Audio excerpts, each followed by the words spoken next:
The first sound that broke the night was the soft metallic ping of an email notification sharp enough to cut through the quiet interior of Liam Ward's aging sedan.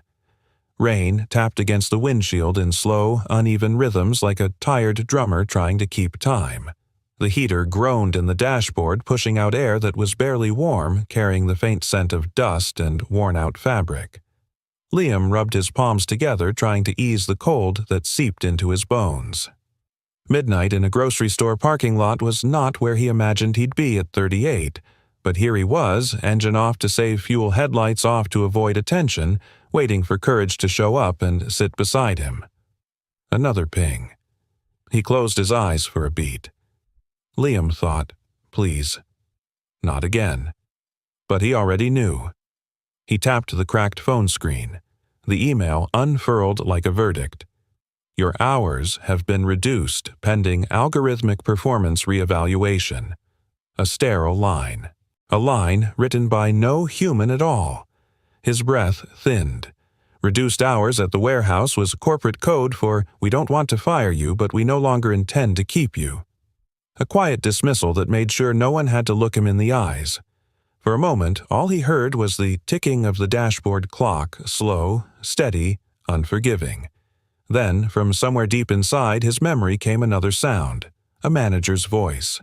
Measured. Detached. The algorithm has spoken. Liam. It's final. That voice always arrived with the echo of keyboard clacks, the dim hum of servers, the sterile chill of that tech office he once called home. Years ago, he had been a promising AI engineer at Orion. Not a superstar, but a steady, thoughtful someone who worried about the human cost behind every equation. Back then, he'd worked on a system meant to guide companies in managing their workforce. But the system had grown teeth. It had turned into something else, something far colder. He still remembered writing the memo that became a warning no one wanted to hear. Human context is not optional. A parent leaving early for a sick child is not a liability. Missing data should never be grounds for punishment. He wrote it because Eli had been in the hospital twice that month breathing Battle's tubes, the constant beep-beep of monitors wrapping around Liam's heart. And Liam had left work early. And the algorithm had flagged him. And management had nodded at the numbers and let the numbers decide. His job vanished. His marriage cracked under bills and exhaustion. And now, years later, another algorithm, this time at a warehouse, not a tech empire, had quietly severed what was left of his security. The same pattern, the same silence, different building, same machinery. He let the phone fall against his chest as he leaned back in the seat. The rain outside softened, shifting from taps to small whispering streaks. The whole world felt like it was breathing around him, steady but indifferent. A new sound broke through the cheerful, uneven crackle of a voice message. Eli. His 12-year-old son's voice came through warm, bright, filled with the sincerity only kids carried. Dad, I put the wildflowers on the table for the woman you're meeting tonight. Don't cancel, okay, I think she might like you. A shaky breath escaped Liam. Flowers. He hadn't even remembered to buy any. Eli must have run outside after school boots, muddy shirt half-tucked, searching the patchy grass near their apartment for anything that looked remotely like kindness. He replayed the message once more. The boy's hope-filled tone pressed something deep inside him, a reminder that he didn't get to quit, not while Eli believed in things like wildflowers and second chances. The phone buzzed again. This time it was his sister. Liam. Listen, she said, voice brisk but caring. I signed you up for this blind date because you need one good thing this month. Wear whatever. Honestly, wear your ugliest shirt. If she judges you for how you look, we don't want her anyway. He looked down at himself, a faded gray t-shirt with thinning cotton at the seams, jeans frayed at one-knee shoes that had seen too many double shifts. He gave a dry laugh. If she bolts when she sees me, he thought I won't blame her. He glanced at the grocery store's automatic doors glass sliding open with a soft whoosh every time someone left with bags rustling. That sound grounded him somehow, reminded him the world kept moving. He lifted the visor mirror. The dim cabin light revealed tired eyes stubble he forgot to shave worry lines that hadn't been there a decade ago. But beneath all that was something steady, some small part of him that still refused to fold. "All right," he whispered to himself. "Let's just get through the night." He started the engine. The car shuddered, coughed, then settled. As he pulled away, a gust of wind brushed the frame almost like a quiet nudge to keep going. Across town, another world unfolded. The soundscape was entirely different. Sharp clicks of high-end heels on polished marble floors echoing conference room voices, the soft hum of projectors casting data into the air. A boardroom full of executives sat tense watching graphs climb and plummet on a massive screen. At the center of the storm stood Charlotte Keaton, though the world called her Charlie. CEO of Helios. 38. Sharp, decisive, impeccably composed. Reporters had named her the Algorithm Queen. But tonight the shine was cracking. "Our layoff optimization model has triggered public backlash," the CFO announced. Paper slid. Pens tapped. A single name flashed briefly across a slide labeled Ethics Complaints. Liam Ward. Charlie's breath caught just a fraction. No one noticed. Too many debates flying across the table. Profitability quarterly demands investor expectations. By the time the meeting adjourned, her ears rang with the metallic echo of responsibility, the kind that followed her like a second shadow. She headed toward the elevator when her friend from PR blocked her path. "You're coming with me," the woman insisted. "No arguments. You need a life outside data models." "A blind date," Charlie muttered. "Tonight, yes. And for once, dress like a normal human. No diamonds, no power armor." Which was how a billionaire who could sway markets with a signature found herself in jeans, a soft, button-down hair tied loosely stepping out of a sleek car across the street from a quiet bookshop cafe. A small bell chimed as someone pushed the cafe door open. Inside, Liam stepped in clothes worn posture humble, carrying a bouquet of imperfect wildflowers. Please, he thought, don't let tonight be a disaster. Across the street, Charlie closed her car door and started toward the same warm glow. She didn't know the man inside had once written a memo that could have saved thousands. He didn't know the woman walking toward him had signed the email that broke his life apart. And neither of them knew that within minutes everything they believed about love, forgiveness, and the human cost of an algorithm was about to collide. The bell above the cafe door chimed with a gentle old-fashioned ring soft enough to blend into the rustle of pages, the quiet notes of an espresso machine steaming milk, and the slow clink of ceramic cups touching saucers. Liam stepped inside, carrying a draft of cold air with him. The place smelled of paper-roasted beans and something faintly sweet like cinnamon warmed by lamplight. He cleared his throat, unsure if he belonged here. His faded t-shirt clung to his shoulders, still damp from the rain. The wildflowers Eli had arranged now sat in his hand, slightly crushed stems, bent but stubbornly colorful in their own imperfect way. A barista glanced up and smiled. Table for one, Liam hesitated. Maybe she's not coming, he thought. Maybe she took one look at the weather and decided it wasn't worth it. But the memory of Eli's voice nudged him forward. "Don't cancel, okay, Dad?" He scanned the room. Only a handful of people sat tucked between bookshelves and small wooden tables. The cafe had a gentle hum, pages turning spoons, stirring muffled conversations hovering like a warm cloud. And then she walked in. From the other side of the room, he didn't see a billionaire. He saw a woman dressed simply jeans, a soft shirt hair, loosely tied back steps unhurried. She paused just inside the door as the bell chimed again behind her, her eyes adjusting to the warm light. Her gaze swept the cafe once, twice, then landed on the man with the tired eyes, worn shirt, and flowers that looked as if a child had gathered them with love, but no technique. She smiled, gentle, sincere, without calculation. "Are you Liam?" she asked, walking toward him.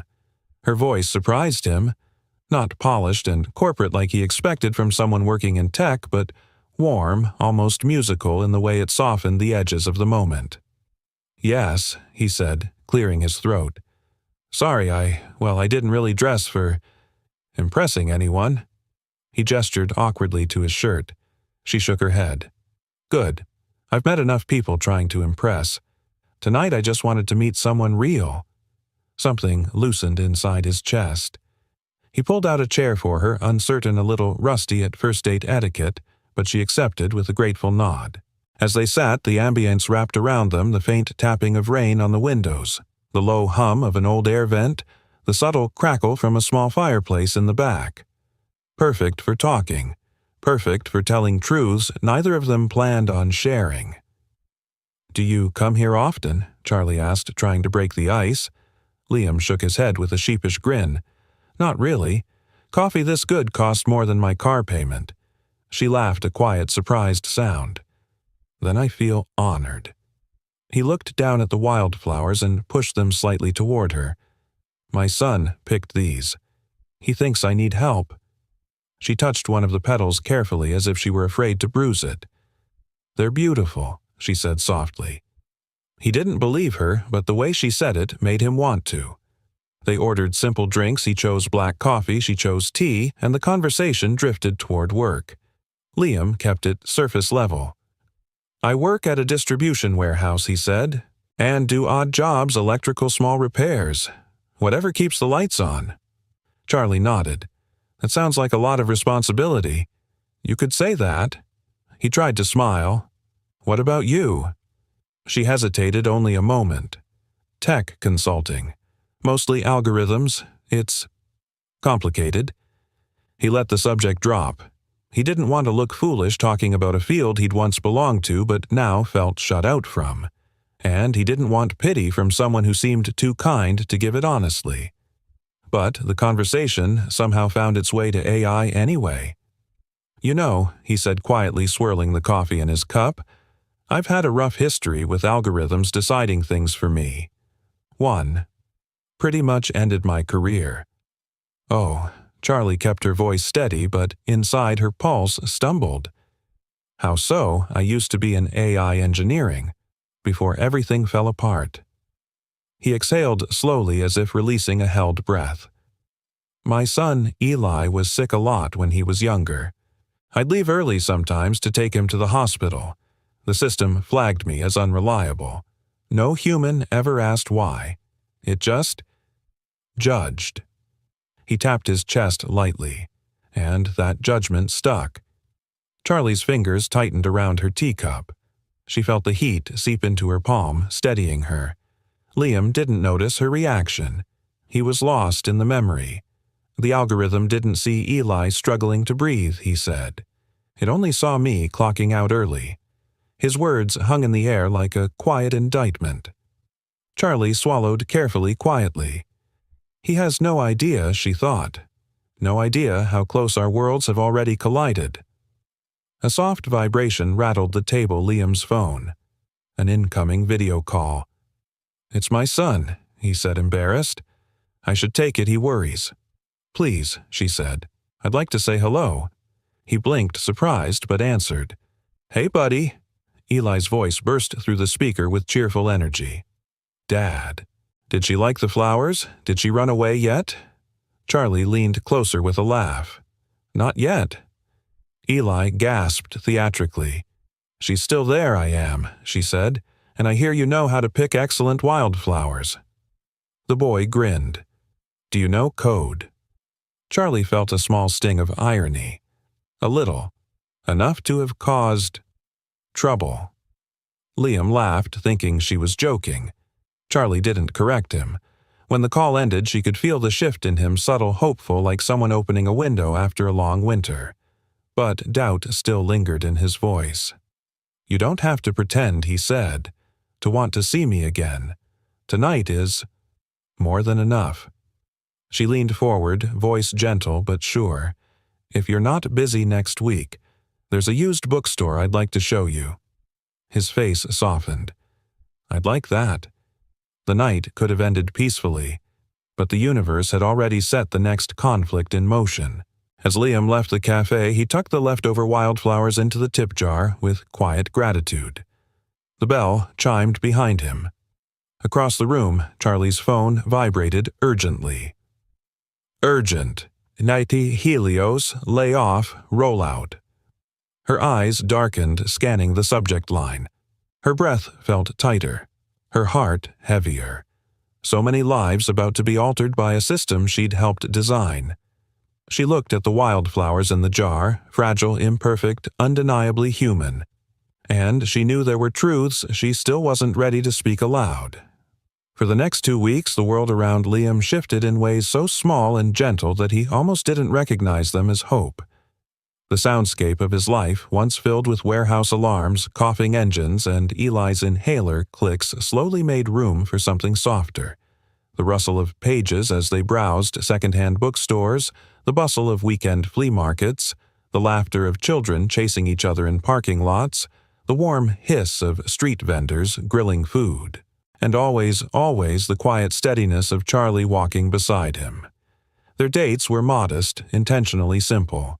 Neither of them said it aloud, but both understood that honesty thrived in places where nothing sparkled except conversation.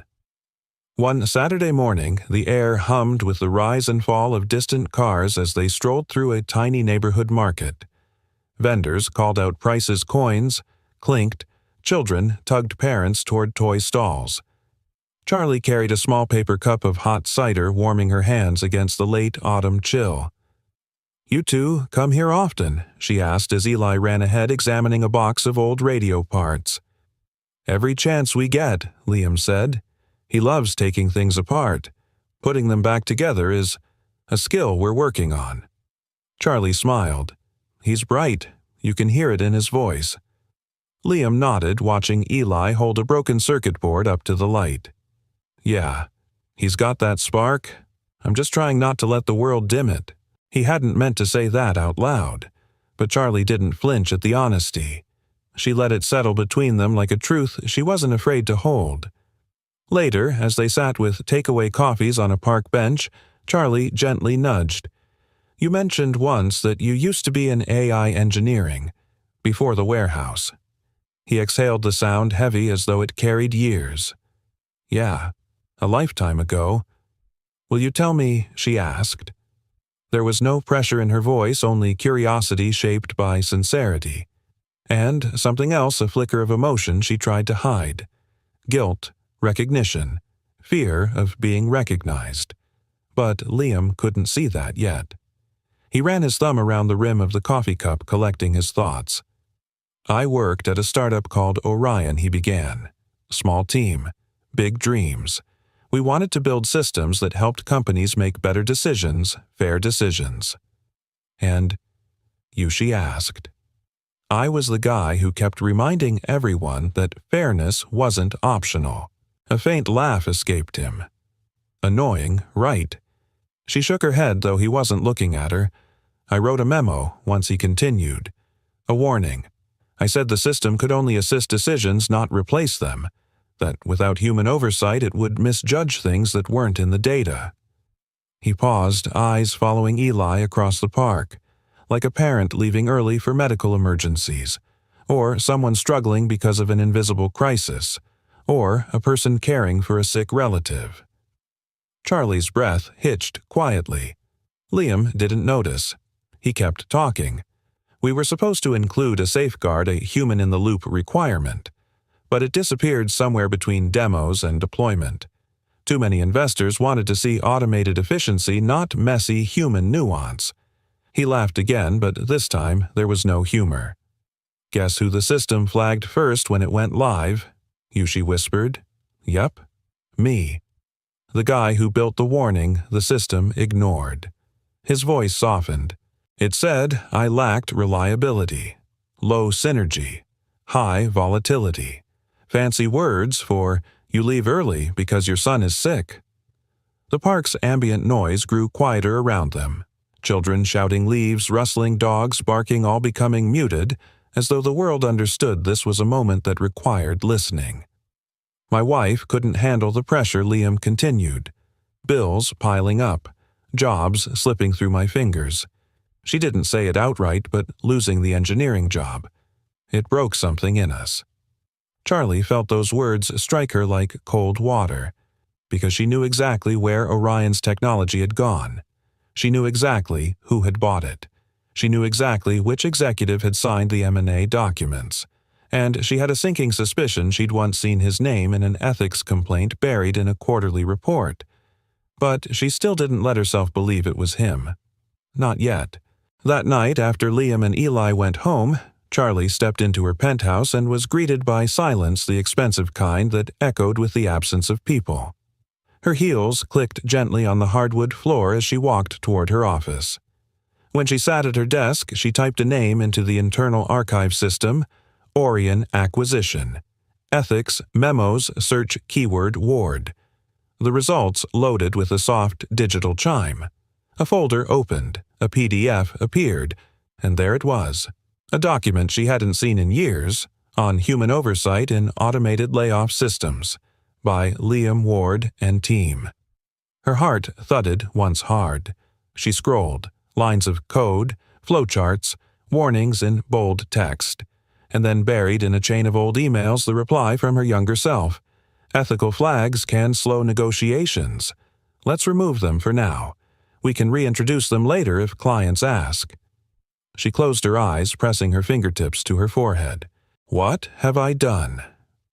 The last piece clicked painfully into place. Liam didn't just suffer because of an indifferent world.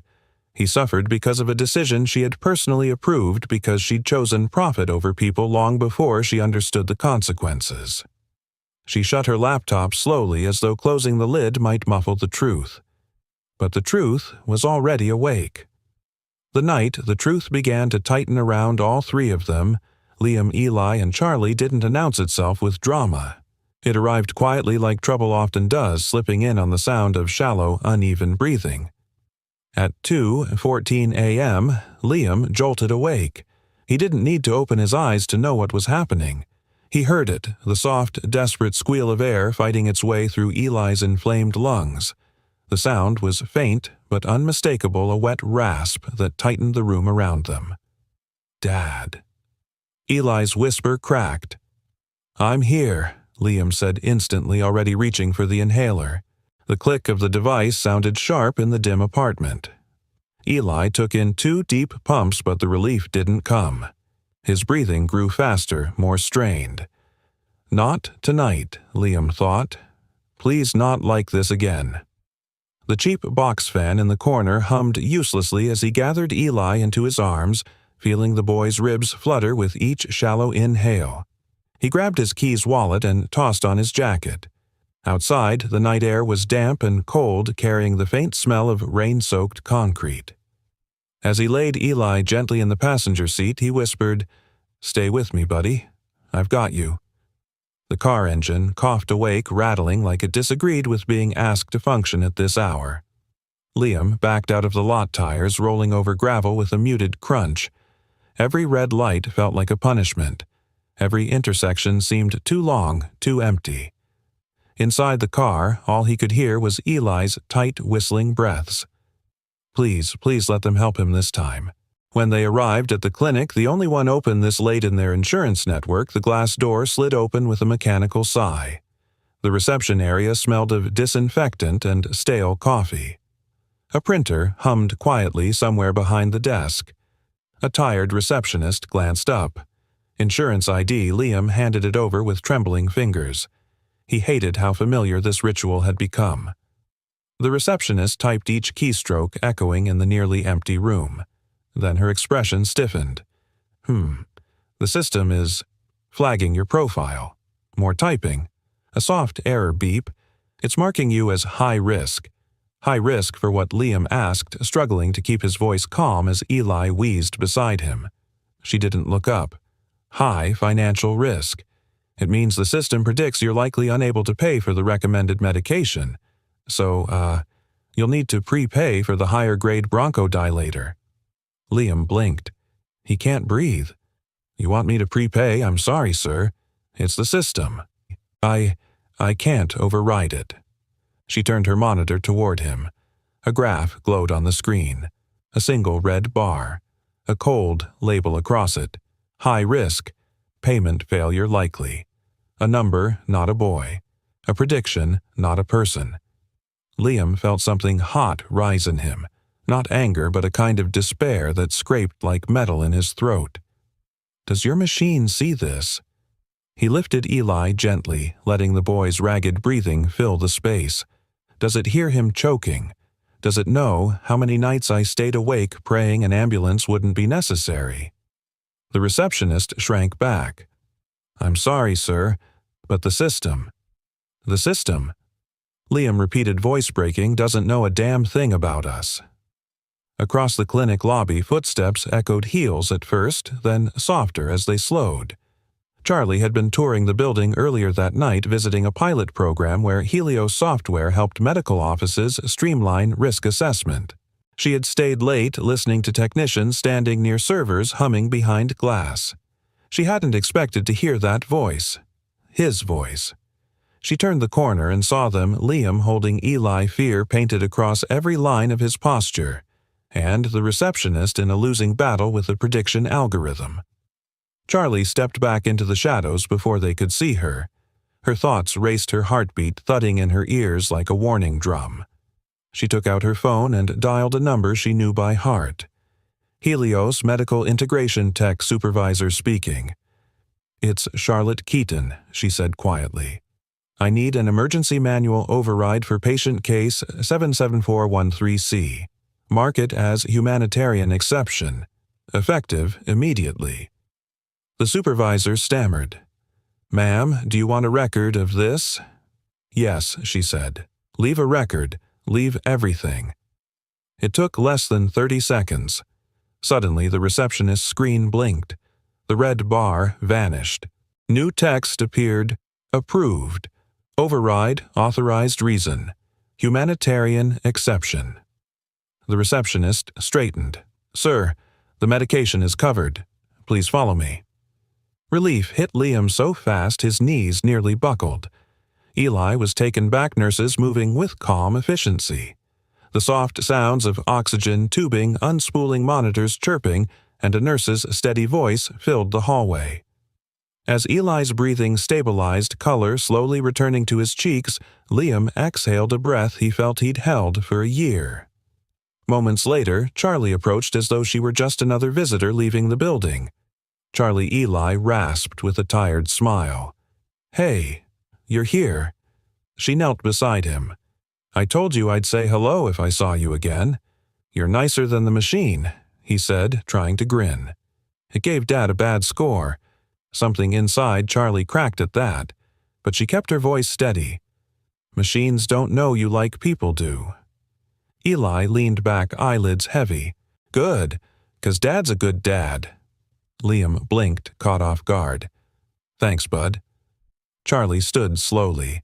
Her eyes drifted for a moment to the hallway where the override had saved a child's life, an override she had the power to grant because she also had the power to destroy. That contrast clung to her like cold air. Later that night in her office, she stared at the glowing Helios dashboard. Numbers, risk scores, predictions, lives reduced to pattern recognition. She closed the screen and opened a folder labeled Orion Acquisition. Liam's memo stared back at her, its warnings bold, urgent ignored. Her hand trembled as she whispered to the empty room. The problem was never the machine. It was us. The morning after Eli's close call dawned quietly, too quietly for Charlie Keaton. She sat alone in her penthouse office, blinds still closed, letting the muted hum of the refrigerator and the faint tick of a designer wall clock fill the space. Usually, she liked mornings for their clarity. Today, they pressed against her ribs like a weight. On her desk lay a single stack of papers, freshly printed, still warm, edges crisp. The printer had spat them out at dawn, one sheet at a time, each page a relic she had avoided for years. Orion M&A Archive. Ethics Communications. She had requested the full chain, every memo, every internal email, every annotated comment thread about the acquisition. Now she stared at them, fingers hovering but not quite touching. Paper rustled softly as she turned the first page. There it was, Liam's warning. His tone in the memo was measured professional, but the anxiety pulsed beneath the words. Systems must not make termination recommendations without human review. Missing context data will disproportionately affect vulnerable groups' parents with medical emergencies, part-time caregivers, low-income families. He'd listed scenarios, real ones she'd brushed past in her rush toward scaling the tech for investors. Another line. A machine without oversight will punish the people least able to bear it. Charlie's throat tightened. She could almost hear his voice from their dates from the hospital lobby, gentle wounded, still carrying the weight of years he never should have lost. He had been right long before she ever admitted the possibility she could be wrong. She flipped to the next printed page. This one hurt. It was her own reply, 5 years younger, 5 years sharper, 5 years more enthralled by numbers than consequences. Ethical flags will complicate negotiations. Let's remove them until after the contract is secured. We can always add them back if requested. The words punched her gut. There it was, black and white. No excuses, no caveats, no buffer between intention and harm. She hadn't just contributed to the system that hurt him, she had lit the first match. Her hands trembled. She laid the pages down carefully as if they might burn her. I did this. I chose this. And he has no idea. A sharp buzz vibrated across the desk. Her phone. A message from her PR director. We have a problem, and you're trending. Charlie exhaled, bracing herself as she opened the link. A tech blogger had posted a grainy photo her and Liam at the bookstore cafe, leaning in, smiling. Beside it, a headline read, Algorithm Queen, seen with blue-collar date damage control or distraction. Her pulse ticked up. The article insinuated manipulation, questioned motives, speculated whether her newfound public empathy was strategically timed. Another notification appeared, news outlets, social chatter, investor concerns. Charlie closed her eyes. Liam didn't sign up for this. He doesn't even know who I am yet. Before she could think further, her phone buzzed again, this time a video call. Not PR, not investors. Someone infinitely more dangerous in this moment. The screen lit up with the smiling face of a 12-year-old boy framed by messy hair and a cluttered kitchen counter. Miss Charlie Eli exclaimed, Dad and I are making pancakes. Look behind him. Batter dripped from a whisk like wet cement. Liam's voice floated in from off-screen. Buddy, tilt the phone back. She doesn't need a tour of the sink. Too late. She saw it. The sink was overflowing with dishes, and in the background a tiny bouquet of wildflowers sat in a jar, the ones he'd rescued after their date, unable to throw them away. Her chest tightened. How are you feeling today? She asked. Good.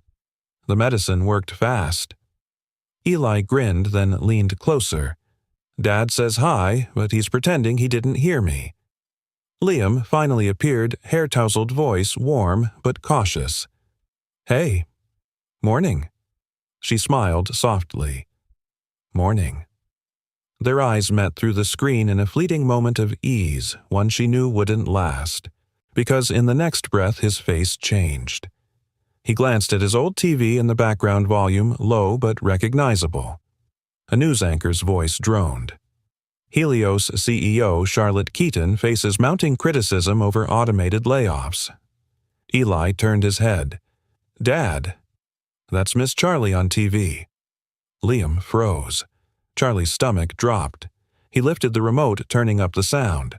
Not glaring, not angry, just confused. On screen, a photo of Charlie appeared. Sleek hair, polished stare, power stance, the opposite of the woman he thought he'd been getting to know.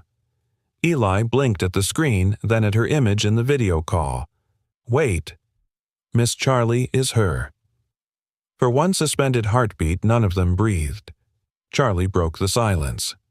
Liam. I can explain. I was going to tell you. But he was no longer looking at her through the screen. He was looking at the TV, at headlines tying her to scandals, layoffs, harsh algorithmic decisions. A quiet, wounded disbelief filled his eyes. "You work for Helios." His voice was barely above a whisper. She swallowed. I run Helios." Silence. Not the calm kind. The collapsing kind. Eli's wide eyes took up the whole frame. "Miss Charlie, you're a billionaire." Liam didn't say another word. He reached forward and gently ended the call. The screen went black. The silence afterward was absolute except for the faint hiss of Charlie's breath unsteadying in her chest. She sat frozen, the printed email staring up at her like evidence. Evidence of a truth she hadn't yet faced in front of the person who mattered most. Her phone buzzed again. PR messages board demands public scrutiny. But none of those mattered, because the one person who deserved the whole truth had just discovered the worst part of it without warning. The television's low murmur lingered in the apartment long after the news segment ended. Liam stood still, one hand resting on the counter, the other gripping the remote so tightly the plastic creaked. Eli watched him with wide, uncertain eyes, sensing something important had shifted, something heavy enough to bend the air around them. On the screen, images of Charlie rotated conference stages, shareholder meetings, the polished smile of a woman used to speaking in numbers that moved markets. But none of those faces matched the woman who had knelt beside Eli in a clinic hallway smoothing his hair. None matched the woman who smiled at wildflowers. None matched the woman who said, "Tonight, I just want to meet someone real." Liam swallowed hard, feeling his pulse throb at the base of his neck. She's the one behind all of this. The algorithm that took his first career, the cascading failures that ripped apart his marriage, the system that reduced him twice to an unreliable data point. Eli tugged his sleeve. "Dad, is Miss Charlie in trouble?" Liam forced his voice to stay steady. "Yeah, buddy, looks like she is." But trouble wasn't the right word. Truth was. That evening, rain swept through the city in steady sheets, tapping against windows and splashing off gutters in rhythmic pulses. Liam sent a message asking to talk, and Charlie agreed almost instantly, as if she'd been waiting for that moment with a mixture of dread and relief. They met in the parking lot behind the bookstore café, the first place they had smiled at each other. Tonight, the air smelled of wet asphalt and cold metal. Streetlights flickered through the rain, spilling pale reflections across puddles. Liam arrived first. His breath formed faint clouds as he exhaled, hands shoved into his jacket pockets. Charlie approached slowly, each step sounding soft and deliberate through the downpour. When she reached him, she spoke first, her voice barely audible above the rain. "Liam, I didn't lie to hurt you. You didn't lie." He laughed, bitter and disbelieving. "You let me sit across from you telling you how a system crushed my life while you—" His voice cracked. "You signed the contracts. You built the damn system." Her shoulders sagged as if the truth added physical weight. "I know, and I should have told you sooner." "Why didn't you?" he asked. The question wasn't sharp. It was raw, exhausted, full of a man who had carried too much alone for too long. She hesitated. Rain pattered against her coat, each drop like a small confession. "Because I didn't want to see what I'm seeing now." Her voice trembled. "The disappointment, the anger, the hurt I caused. I didn't want you to look at me and see the worst part of myself." Liam shook his head, rainwater sliding off his hair. "You think I care about your image, Charlie? I lost everything. I lost my work. My marriage cracked under the pressure. I watched Eli sleep hooked to machines while I read an email telling me I lacked reliability." His voice tightened. "An algorithm took my dignity. And you, whether you meant to or not, held the pen that signed off on it." Charlie didn't defend herself, didn't hide behind business jargon or shareholder pressure. She simply said, with the quiet honesty of someone standing at the edge of their own worst choice, "I was ambitious, and scared, and too willing to believe efficiency justified everything." The rain grew heavier, drumming on the metal awning overhead. "Say it plainly," Liam whispered. "Tell me the truth without the corporate filter." She met his eyes. I knew about the ethical risks, and I pushed them aside, because it made the deal easier. That was the moment the hurt deepened because she didn't sugarcoat it. Liam stepped back, chest tightening. Do you know what you sound like? The people who fired me the first time didn't bother explaining. They hid behind the system. But you're telling me you saw the danger and ignored it. She nodded, tears indistinguishable from the rain. I was wrong, and I've spent the last few years pretending I wasn't. But meeting you, seeing Eli, feeling the weight of what I helped create. She inhaled shakily. I can't pretend anymore. He stared at her, searching for the woman he'd begun to trust, the one who liked old bookstores and wildflowers and jokes about terrible coding choices. But right now, all he could see was the storm between them. I can accept being poor, Liam said quietly. I can accept working night shifts and odd jobs. I can accept my mistakes in my marriage. He swallowed. But what I can accept is becoming some redemption arc for you. I won't be part of your PR narrative or your guilt project. You're not, she whispered. You're more than that. And this isn't about PR. It's no. His voice cut through the rain. I won't let you use my pain to clean your conscience. Her breath caught at the word pain. It burned because she had caused it. It burned because she cared. He turned away. We're done here. But the night wasn't done with Charlie.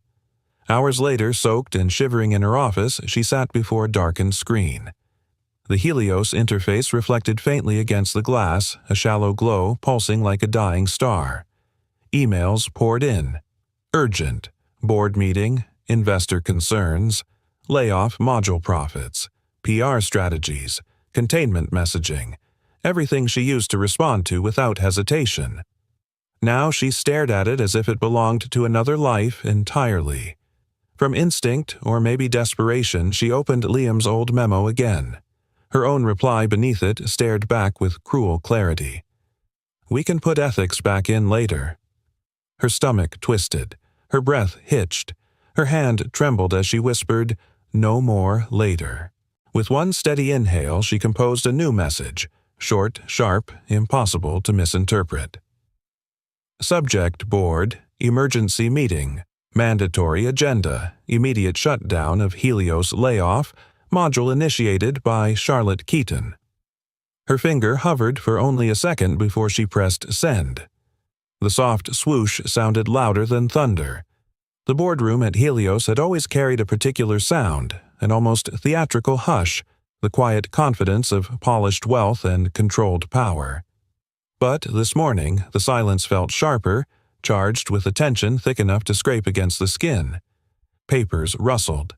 Leather chairs creaked, and the dull hum of the projector cast a faint glow across the long table.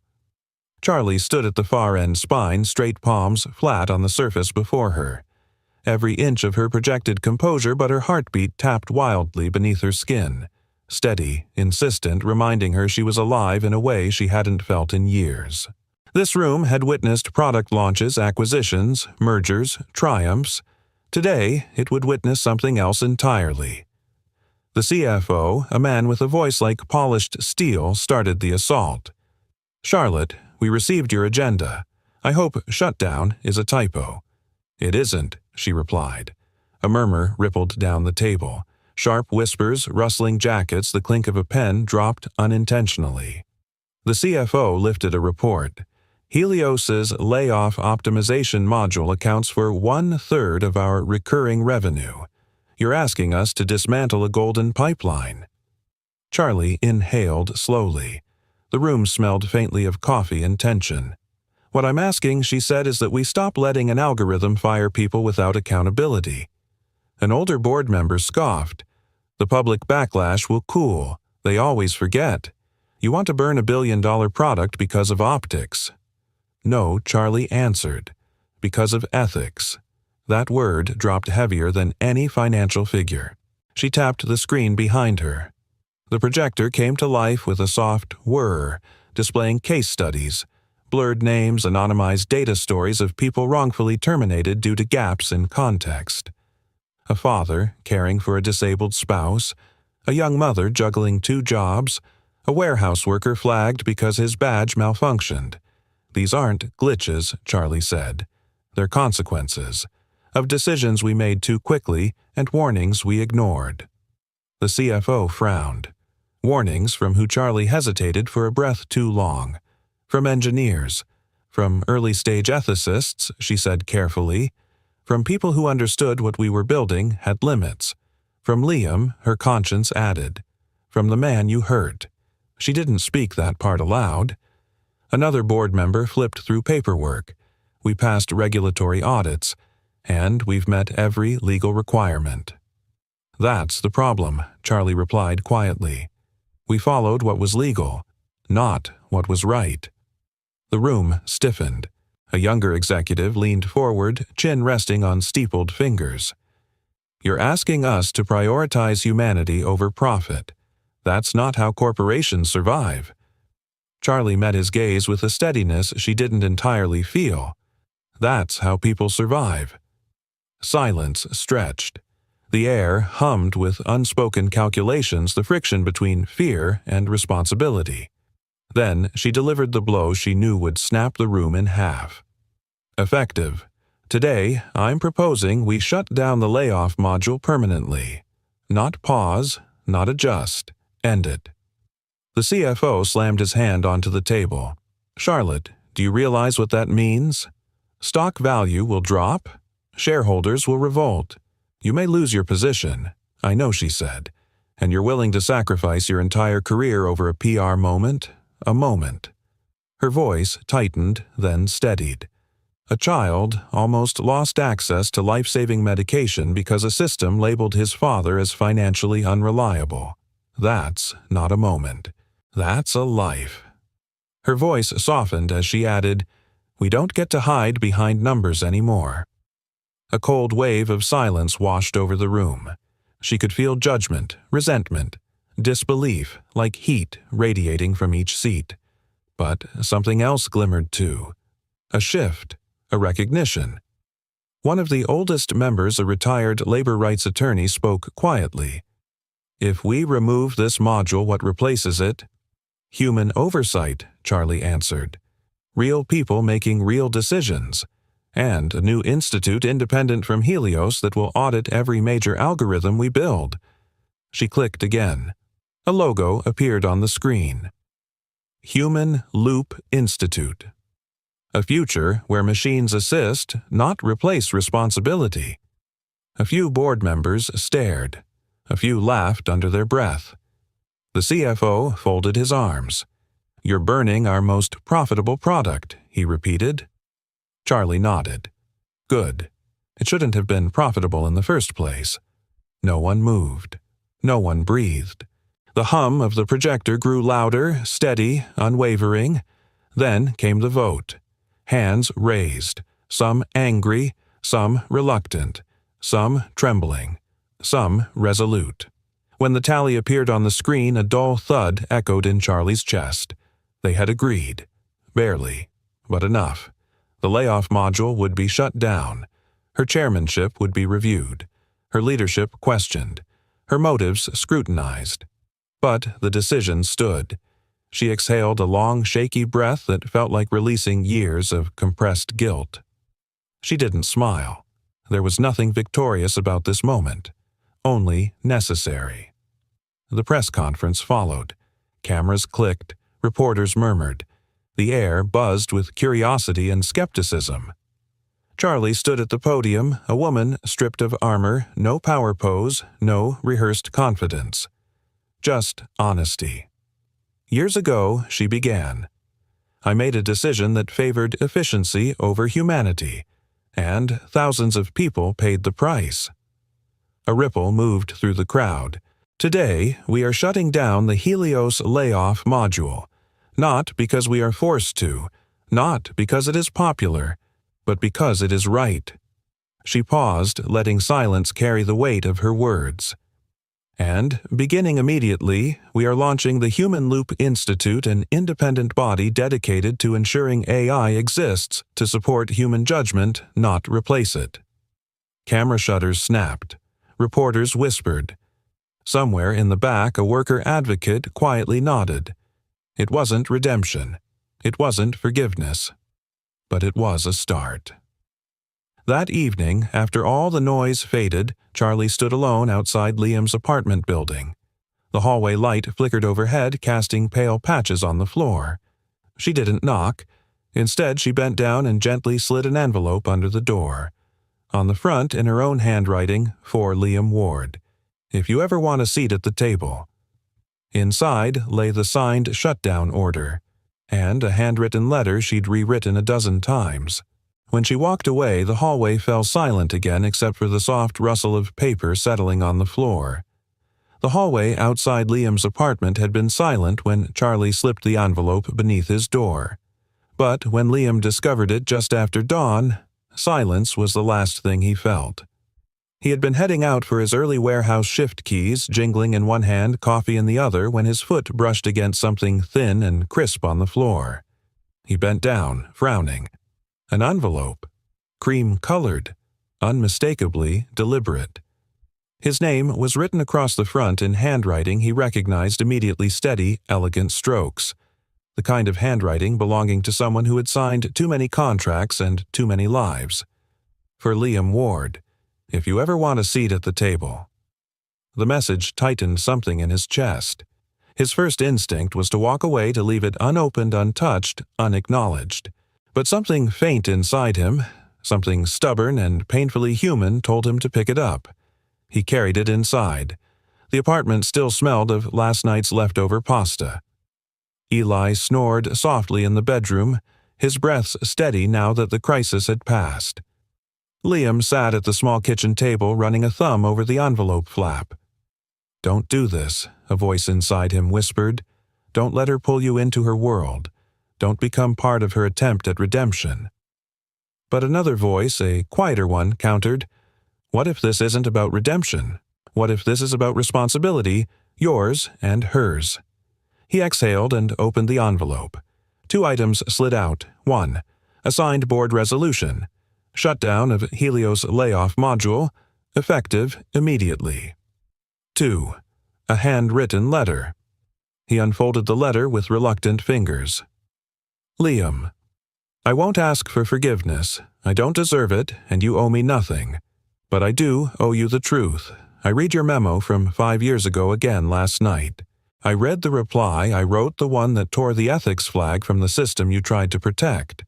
I made choices that hurt people. Choices that hurt you. Today, I shut it down. Not to erase what happened.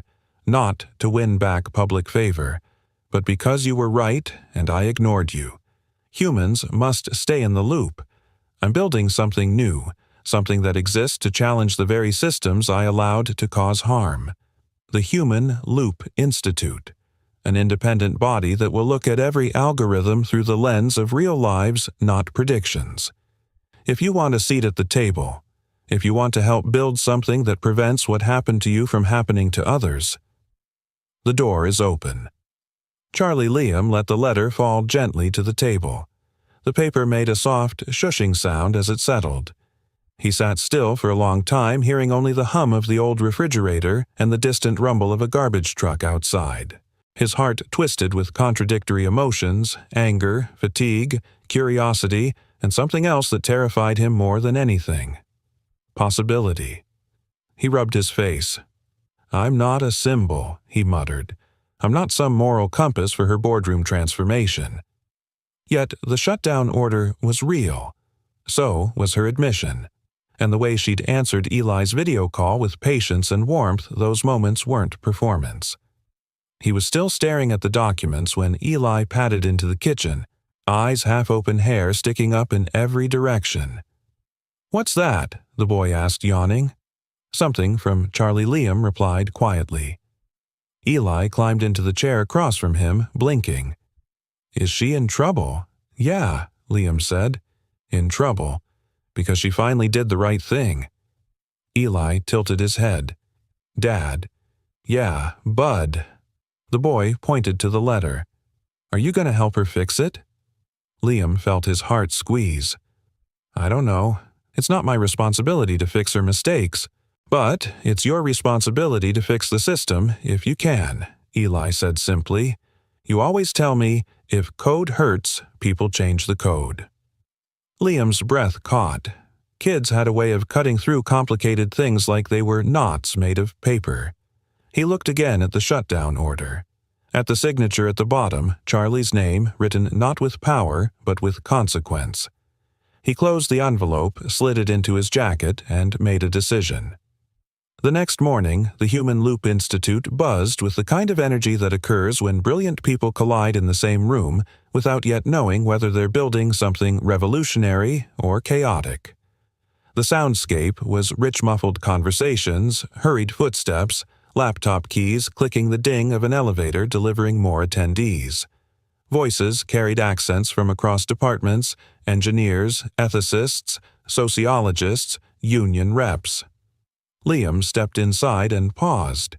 His heartbeat thudded with the uncertainty of a man walking into a world he'd once belonged to and now felt exiled from. A young engineer with neon blue glasses glanced at him. Are you lost? This is the Institute kickoff.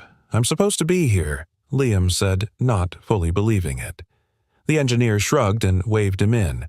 Grab a seat. Things are about to get fiery. At the long conference table in the center, Charlie sat not at the head but among the group hands, folded posture humble. She looked different. Not small, not guilty, simply present. When she spotted Liam standing at the doorway, her breath caught. A flicker of hope crossed her face, quickly replaced with respect. She didn't stand, didn't rush. She simply nodded, offering him the seat beside her. He walked toward it, slowly aware of curious eyes following him. When he sat, the room settled into a new shape, one that felt inevitable. A young engineer, the same one with neon glasses, raised a hand. So, Mr. Ward, since you're new here, if you hate AI so much, why'd you show up? The room murmured, some amused, some awkward. Charlie tensed. Liam didn't. He leaned forward, voice quiet but unwavering. I don't hate machines, he said.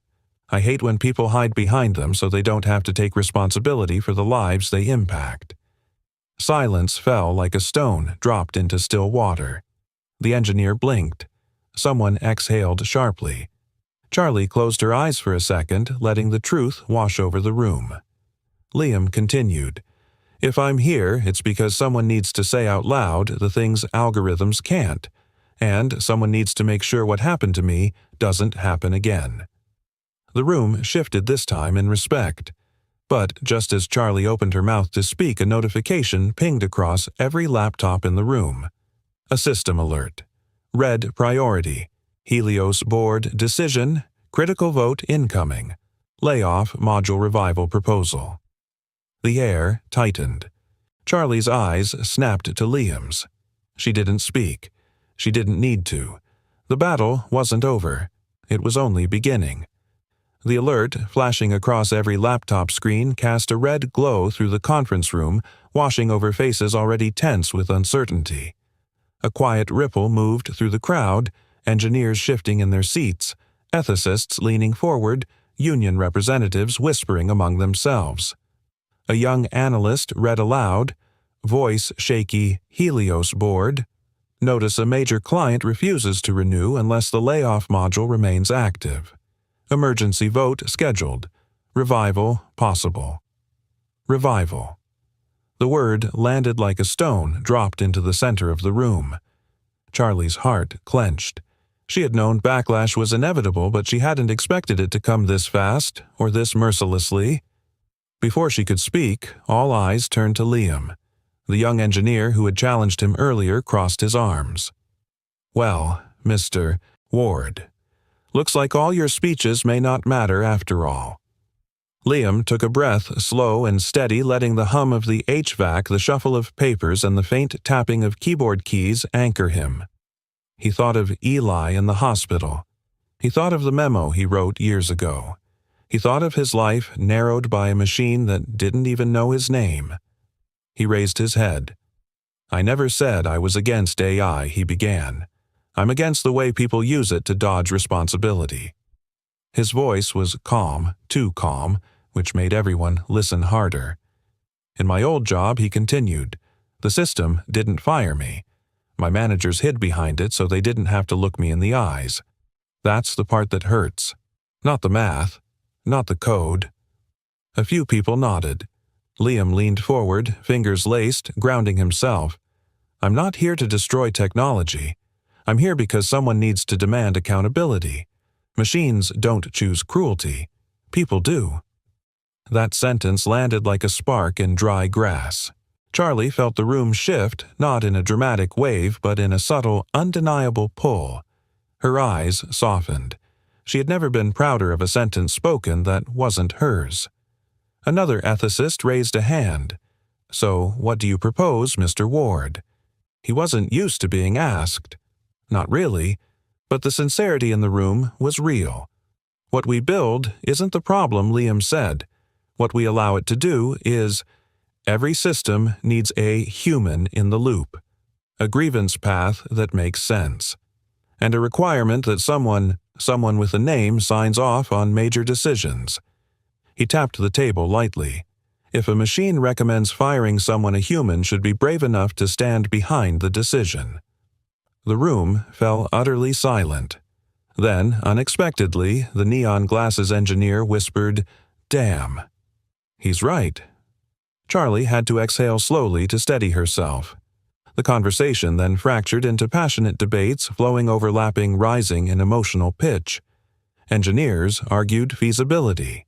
Labor reps demanded equity. Tech leads threw out scenarios. Ethicists tried to find balance. Amid the whirlwind, Liam spoke with a clarity born of lived experience rather than theory. Every story he told about missed hospital shifts, unread warnings nights on the edge of rent due, tightened the faces around him into expressions of sober understanding. He wasn't just advising. He was reminding them whom they served.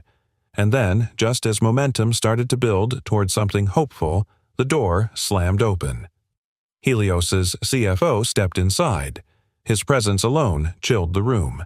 His tone was clipped impatient, carrying the unmistakable weight of corporate authority. "Charlotte," he said, eyes locked on her. "Emergency board session is in 40 minutes. The client wants the layoff module reinstated as is. No adjustments, no oversight. Your shutdown has triggered panic." Charlie felt the edges of the room tilt slightly, but her voice held steady. "We're not reinstating it." "You don't have the votes to block it," he replied. "The board is leaning heavily toward revival." "And the ethics?" she asked. He shrugged. "Ethics aren't on the agenda." Charlie inhaled sharply, a mix of fury and disbelief threading her breath. She stood. "I'll be there. And so will my proposal." She started toward the door, but the CFO stepped closer, lowering his voice. "Let me give you some advice," he said. "These people," he motioned loosely around the room, "aren't thinking like shareholders. You are risking everything for sentiment." Liam rose from his chair. "Sentiment," he repeated. "Is that what you call someone losing their livelihood because a machine misinterpreted a pattern?" The CFO's eyes sharpened. "I call it business." The word cut through the room like a blade. Liam took one step forward. "Then maybe business needs to change." The CFO scoffed. "Who are you? A warehouse worker? A former engineer who couldn't keep up? You don't understand what it takes to keep a corporation alive." Liam's posture didn't break. A corporation isn't alive. People are. A murmur of agreement spread through the room. Charlie watched the exchange with something fierce burning in her chest. Admiration, sorrow, pride, grief, all tangled together. The CFO straightened his tie. "Charlotte, this revival vote is happening. The board expects you to fall in line. Think very carefully about your speech." She lifted her chin. "I already have." He left without another word. The door clicked shut. A heavy silence settled, punctuated only by the soft whir of the projector's fan. Liam turned to her. "They're really going to bring it back." "Not if I can stop it," Charlie said. "You'll be going up against your own investors. I've done it before, just never with as much at stake."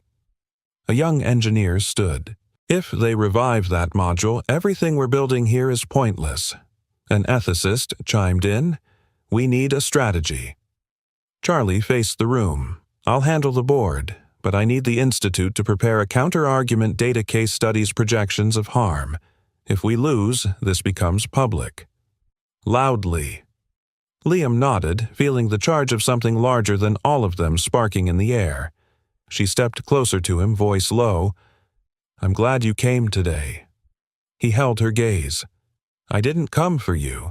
I came because someone has to stand up." She nodded. "Then stand with me."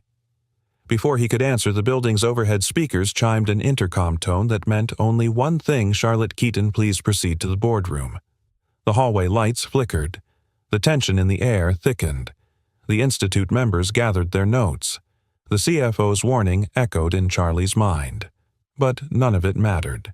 Because she wasn't walking into that boardroom alone anymore, not in spirit, not in purpose. She walked out with her shoulders squared, the shutdown order in her hand, and the weight of something she hadn't felt in years. Conviction. The boardroom of Helios had never been louder in its silence. The heavy double doors closed behind Charlie with a muted thunk, sealing her inside with 12 people whose expressions ranged from nervous to openly hostile. The soft hum of the overhead lights mingled with the barely audible scratch of pens and the rustle of suits settling into place. Her shutdown order lay in her hands, a thin stack of paper that suddenly felt heavier than steel. "Let's begin," the chairman said, tapping his pen once against the table. Tap. A small, crisp sound that echoed like a countdown. Charlie stood at the front, facing the group who had once celebrated her as the visionary behind their most profitable technology. Now she felt the weight of 12 pairs of eyes assessing her not as a leader, but as a liability. "As you all know," the chairman continued, "a major client is threatening to withdraw unless the layoff module is reinstated. Today, we vote on whether to revive it." A murmur rose. Pages flipped. A glass clinked faintly. "And before we vote," the chairman added, "Ms. Keaton has requested to speak." Charlie stepped forward. She inhaled, hearing the soft buzz of the projector warming behind her like a distant engine. 5 years ago, she began, her voice steady. "We made a decision that increased profits but compromised our values." A few board members shifted uncomfortably. The CFO stiffened. "We approved a system that could evaluate employees without understanding them. A system that labeled people as burdens based on patterns without stories, data without context." She clicked the projector remote. Photos appeared, blurred faces, anonymized profiles. Workers fired weeks after losing spouses. Parents terminated while caring for sick children. Veterans misclassified as unreliable because of PTSD appointments. "These are the people behind the percentages," she continued. "Not outliers, not exceptions, just unseen." The CFO leaned forward. "Charlotte, with respect, the system works as designed. If clients misuse it, that's on them." "No," she said softly. "It's on us. We built it. We licensed it. We defended it." She clicked again. The final slide appeared, a short quote from an internal memo. "A machine without oversight will punish the people least able to bear it." Her throat tightened. She didn't read the author's name aloud, but she didn't have to. She felt his words in her bones. "This memo was written by someone who understood the consequences long before I did," she said quietly. "Someone I ignored." A hush swept the room. And today, Charlie continued, voice gathering strength, "We face a choice. Not between profit and loss, but between cowardice and courage." The CFO scoffed under his breath. "Spare us the morality play. Our responsibility is to shareholders. Our responsibility," Charlie said, "is to humanity." A few board members blinked, startled. That was not a line from a script. That came from something raw, something earned through loss and reckoning. You stand to lose millions, one board member warned. Yes, she agreed. But if we revive the module, we stand to lose our integrity. And once that's gone, nothing we build is worth anything. Her voice softened, almost breaking. I'm not making this stand because it's easy. I'm making it because I helped create this harm. And now, I'm choosing to stop it. A long, tense silence followed. Then came the vote. One by one, hands rose. Some instantly, some reluctantly, some only after long, painful pauses. When the chairman tallied the votes, his expression shifted from surprise to resignation. The motion to revive the layoff module fails. Charlie exhaled shakily. The room blurred for a second as relief washed over her like warm light through a cracked window, but the victory was muted. However, the chairman added sharply, your position as CEO will be under review. Many shareholders are displeased, and this stunt will cost us heavily. Charlie nodded. She expected as much. If my job is the price of doing what's right, I will accept that. The meeting adjourned with chairs scraping murmured arguments breaking out across the polished floor and the CFO storming out without looking at her. But Charlie didn't stay to celebrate or defend her leadership. She walked straight out of the building, past the glass doors, into the cool afternoon air. She went to the only place she felt the truth mattered more than the optics. The bell above the old bookstore café chimed softly as she entered. The room was quiet, only a few readers nestled in corners, pages turning gently like whispers. At a small wooden table near the back, Liam stood holding a worn copy of To Kill a Mockingbird. The book they had once picked up together without realizing how symbolic it would become. He looked up when she approached. His expression wasn't warm, not yet, but it wasn't closed either. It was waiting. You came, Charlie said, voice low. I figured we should finish the conversation you tried to start, he replied. She sat across from him, hands folded on the table. The soft clinks of mugs around them formed a kind of background heartbeat. I shut it down, she said. The module. It's gone. Officially, I saw Liam replied. The news says the board nearly revolted. They still might. She gave a small, tired laugh. But I couldn't keep leading a system I didn't believe in. He watched her for a long moment. Then he asked the question she feared most. Why tell me now?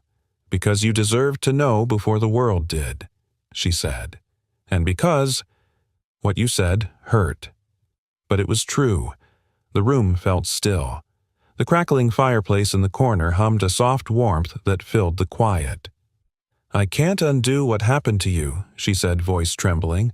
I can only try to make sure it doesn't happen to anyone else. Liam leaned back, absorbing the confession. He could hear the sincerity in her voice.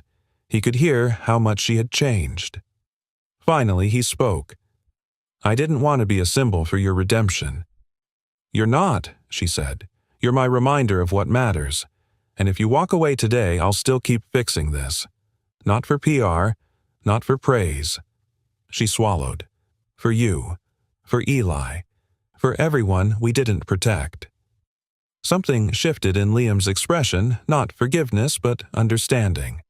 He exhaled slowly. So, where do we go from here? Charlie gave a tentative, hopeful smile. Wherever you want, but if we try again, it has to be as equals. Not CEO and victim, just Charlie and Liam. For the first time since he'd learned the truth, Liam's shoulders eased. Yeah, he said quietly. We can start there. Just then, the door chimed again. Eli burst inside, eyes bright, cheeks flushed. He saw them sitting close together and frowned with exaggerated suspicion. So, he said, crossing his arms, are you two dating again? Or just debugging? They both laughed too loudly, too freely surprised by how good it felt. Outside, the world waited with its noise and troubles. Inside, something mended. The high school gym buzzed with the soft, uneven sounds of a community gathering chairs, scraping families murmuring a distant microphone crackling as someone adjusted the volume. It was the sort of everyday noise most people tuned out, but for Liam, it felt like the sweetest soundtrack to a life slowly stitching itself back together. Eli stood near the small stage, fidgeting with the corner of a poster board. He wasn't nervous, exactly, more like electrically alive the way he always was before sharing something he believed in. The hum of the audience felt louder in his ears than usual. Beside him, Charlie leaned down and whispered something encouraging. Her voice was quiet, warm, steady, an anchor more than a sound. Liam watched them from the folding chairs in the front row, letting the scene settle into his chest like a memory he'd want to revisit one day. He still wasn't used to sitting this close to the moment his sun shined. He had missed so much in the years he spent scrambling to stay afloat. But tonight, he wasn't scrambling. He wasn't drowning. He was simply here. The principal tapped the microphone. A soft pop echoed. "All right, everyone," she said. "Next up, we have a project that, well, I'll be honest, made my brain hurt in the best way. Please welcome Eli Ward." Applause swelled warm, genuine. Liam felt his throat tighten. Eli stepped up, clearing his voice into the mic. "Hi.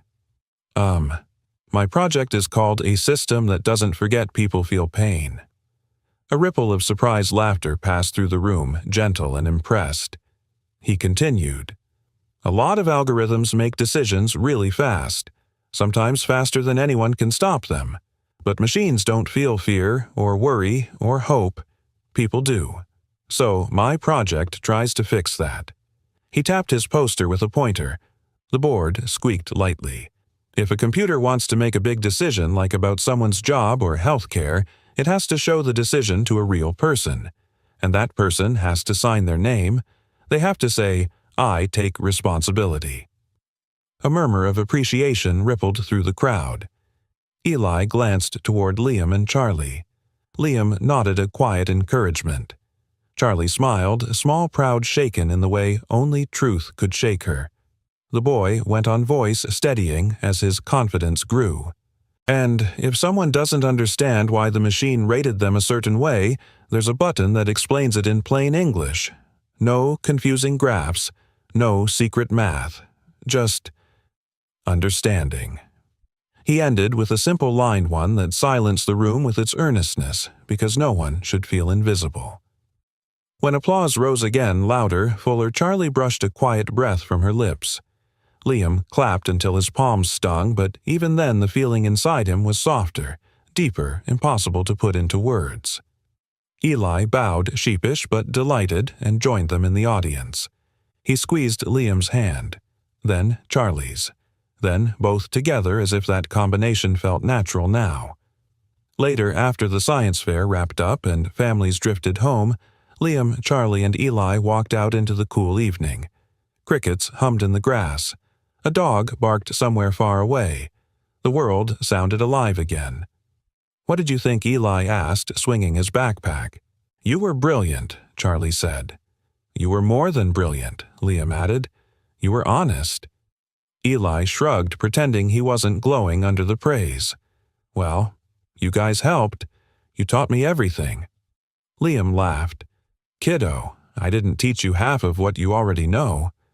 Charlie's smile softened. "You're changing the world, Eli. One idea at a time." The boy grinned, then dashed ahead toward a patch of wild grass by the parking lot. "I'll grab flowers," he shouted. Wildflowers. The same kind he once picked for Liam's blind date. The same kind Liam had carried awkwardly hopefully on the night everything quietly began. Charlie and Liam stood side by side listening to Eli rustling through tall stems. The sound of laughter drifted back toward them on the breeze. "He's doing well," Charlie said quietly. "Yeah," Liam replied. He really is." A pause settled, peaceful, not uncertain. "You've done good work, too," he added. "The Institute is something real, something that matters." She exhaled softly as if releasing a breath she had held for months. "Some days, I still think I'm one vote away from losing my job." "Maybe," Liam said. "But you're 1,000 steps closer to earning your legacy." For a moment, the only sound between them was the chirp of insects and Eli's distant humming. Charlie turned toward him. "Liam, there are still things I don't get right, things I stumble through. I'm still learning how to lead without hiding behind numbers." "Well," he said, smiling gently, "I'm still learning how to live without expecting the worst email every morning." A quiet laugh escaped her, surprised grateful. "So, we're just two work-in-progress adults. Is that the official definition?" "Seems accurate," he said. Eli returned then, arms full of flowers, some bent, some crooked, some impossibly bright in the fading light. "These are for both of you," he announced, "because you guys don't look sad anymore." Liam took them first, the stems cool against his fingers. Then he passed half to Charlie. Their hands brushed light, familiar, tentative, but no longer afraid. Charlie's voice lowered. "You know, for everything we faced, everything we broke and rebuilt." She inhaled, hearing the wind shift. "I'm glad we found our way back." Liam held her gaze. "Me too, and not because it fixes the past, but because it gives the future a chance." Her eyes warmed, not the polished, confident gaze of a CEO, but the gentle, unguarded one she saved for moments like this. They walked toward the car, the three of them moving as if they had been doing so for years rather than months. On the quiet street, a TV played faintly through someone's open window, and in today's report, the Human Loop Institute is being recognized as a new industry gold standard. Charlie paused, listening. Liam glanced sideways. "You hear that," he said. She nodded. "We're not done yet." "No," he agreed softly. "But this time, we're doing it right." Eli tugged their sleeves. "Come on, you two. Pizza's getting cold." They laughed and followed him, steps falling easily into sync. As they reached the car, Charlie whispered half to herself, half to the man beside her. "In the end, algorithms only make suggestions." But people, Liam finished, decide who they want to be. The door clicked shut. The engine hummed to life. Three voices, one deep, one soft, one still young, blended into the small space together. And somewhere between the road ahead and the warmth in their shared silence, something settled. Not perfection. Not resolution. But responsibility. And love. And the courage to stand behind both. Before we close tonight's story, I want to leave you with a gentle reminder.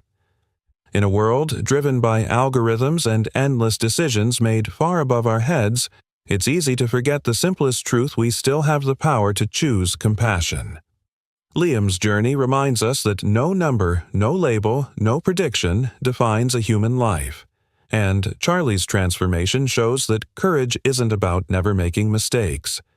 It's about owning them, repairing them, and walking forward with humility and heart. Maybe you've lived through something similar. Maybe you've watched someone lose a job, lose hope, or be dismissed by a system that never learned their name. Maybe you have been the one who had to stand up and say, "No more. This isn't right." If you've ever witnessed a moment like that or lived one, I'd love for you to share your story in the comments. You never know who might need to hear it tonight. And before you go, tell me, where are you listening from? I always love seeing our community gather from every corner of the world. If this story touched your heart, inspired you, or simply made you think a little deeper, please remember to like the video, subscribe to the channel, and turn on notifications so you never miss another story of hope, healing, and second chances. Thank you truly for spending your time with me today. Your presence, your comments, and your support make these stories worth telling. Until the next chapter, take good care of yourself and take good care of each other.